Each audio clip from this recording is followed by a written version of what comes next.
کیا یہ ہماری ذمہ داری نہیں ہے کہ ہمارے پاس پڑوس کے لوگوں کو ہم دین سمجھائیں؟ کیا یہ ہماری ذمہ داری نہیں ہے کہ ہمارے شہر سے متصل جو قریے ہیں،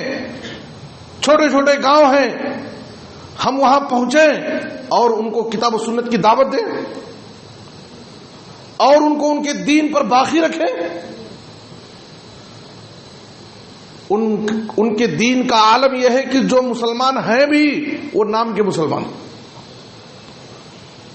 جو مسلمان ہیں بھی وہ نام کے مسلمان،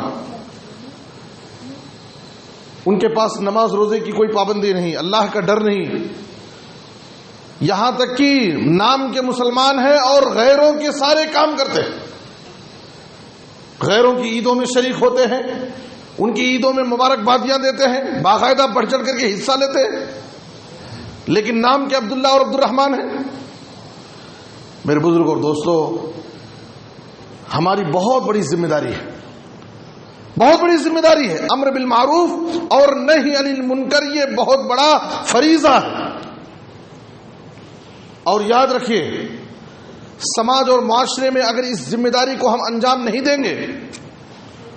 تو اللہ کی طرف سے عذابات آئیں گے، عذابات آئیں گے، اور جب عذاب الہی آئے گا تو اس عذاب کا شکار صرف برے لوگ نہیں ہوں گے، بلکہ اچھے اور برے سارے لوگ اس کی لپیٹ میں آئیں گے،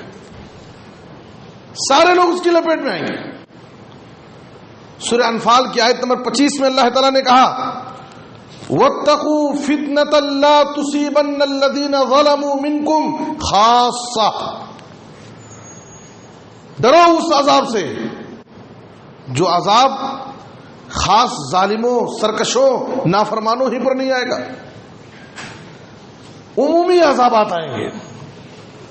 جس کی لپیٹ میں اچھے اور برے سارے لوگ آ جائیں گے۔ ہم اس خوش فہمی میں نہ رہیں کہ ہم تو نماز روزے کے پابند ہیں، ہم اللہ سے ڈرتے ہیں، ہمیں دوسروں کی فکر کیا ہے۔ یہ ایک بہت بڑی غلط فہمی ہے، بہت بڑی غلط فہمی ہے۔ ہر شخص صرف اپنی فکر کرتا ہے، مجھے دوسروں کی فکر کی کیا ضرورت ہے؟ کون نماز پڑھ رہا ہے، کون نہیں پڑھ رہا ہے، کون دین پر ہے، کون دین سے ہٹ کر زندگی گزار رہا ہے، مجھے دوسروں کی کیا فکر ہے؟ یاد رکھیے، فکر کرنا ضروری ہے، یہ ہمارا فریضہ ہے، اور اس دنیا میں بھی اگر ہم عافیت سے، سکون سے رہنا چاہتے ہیں تو ہمیں اپنی فکر کے ساتھ دوسروں کی بھی فکر کرنا پڑے گا،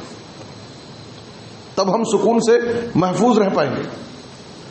ورنہ اللہ کا عذاب آنا یقینی ہے۔ اور یاد رکھیے، جب یہ کام کسی سماج اور معاشرے میں ختم ہو جاتا ہے، لوگ امر بالمعروف اور نہی عن المنکر کا فریضہ انجام نہیں دیتے ہیں، تو کیا ہوتا ہے؟ عذاب آتا ہے، اور جب عذاب آ جاتا ہے تو کتنی بھی دعائیں کریں گے، دعائیں بھی قبول نہیں ہوں گی،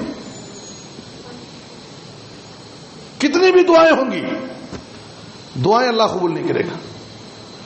عذاب الہی آ جانے کے بعد جناب محمد الرسول اللہ صلی اللہ علیہ وسلم نے قسم کھا کر کے کہا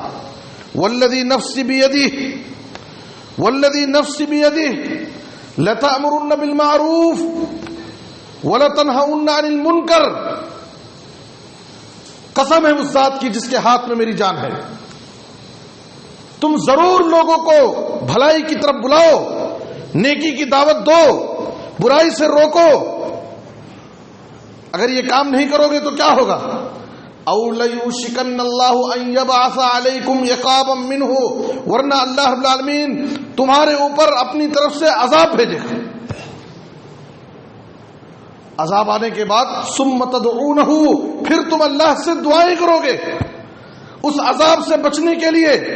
عذاب